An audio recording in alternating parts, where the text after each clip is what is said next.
ladies and gentlemen. I would like to begin with a question. Have you ever found yourselves in a place where you do not understand the language, you don't know how the people behave, and it's just too strange for you and you're scared? That's where I'm coming from. In 2007, I was posted to Niger State for the compulsory National Youth Service Corps. My name is Winifred Kingsley, and I'm here to share my experience and the lessons I learned during my service here in Niger State. On our passing out parade, we all know that we'll be handed over our posting letters, and you see your place of primary assignment.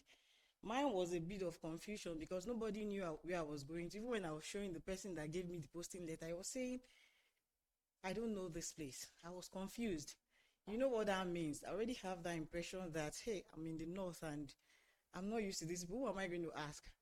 And as I was walking to the gate, I just stood by the entrance and I was wondering where I was going to go from there. And I saw a guy from my village.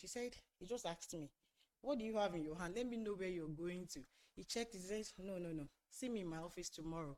Where do you work? He was working with the then Diamond Bank. So I had to go the next day. Found my way to sleep in one of the coppers lodge around there. Then I went to Diamond Bank the next day. This guy he just said, just go to the zonal office to wait for me. And when I got there, he took the letter, entered inside and came back and told me you'll be posted to Niger State House of Assembly. I said, okay. But that place, I just saw some people talking about it that they were rejected. He said, just go. Even if they reject everybody, they will not reject you. With that confidence, I had to go.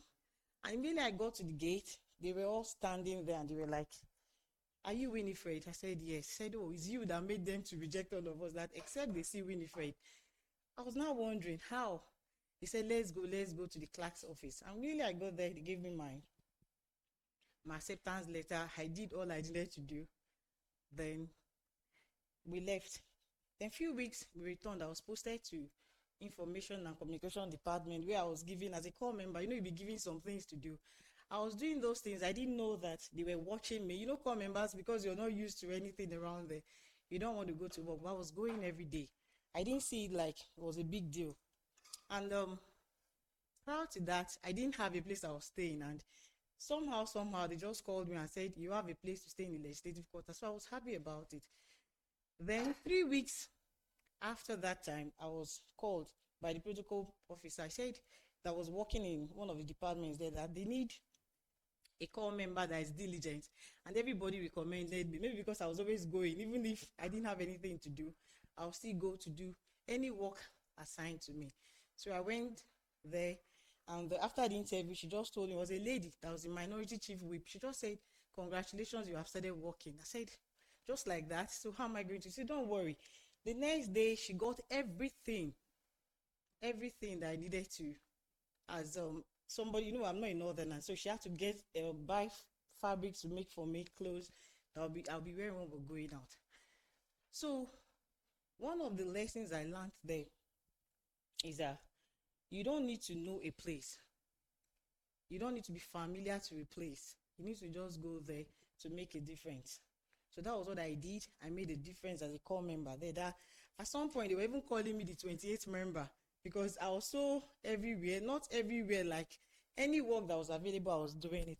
And secondly, I learned that whatever you're doing, that you're putting your heart to do, there's always a reward. So for every one person, I don't think there's any honorable member that didn't give me something, even before I left there. And thirdly, I made a home there. Even when I got married, do you know that the same way they send forth for the northerners, you know how you send forth your children? That was how she came to Delta. I'm from Delta, and she sent me forth with everything that I needed to get. So it was not just an experience of getting the certificate for me, but I got more than what I needed to get in that place. So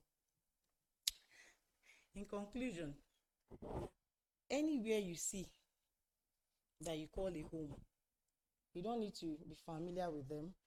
Then you have to be diligent too. I just saw that worked for me there. And the place that looked like not the place became the place for me. So for us, We may be thinking that anywhere they are taking us to, that is not the right place to go to. Just give it a try, and you see that wherever you're looking at as your comfort zone wouldn't have been the comfort zone, but where you are. My name still remains Winifred Kingsley, and thank you for listening.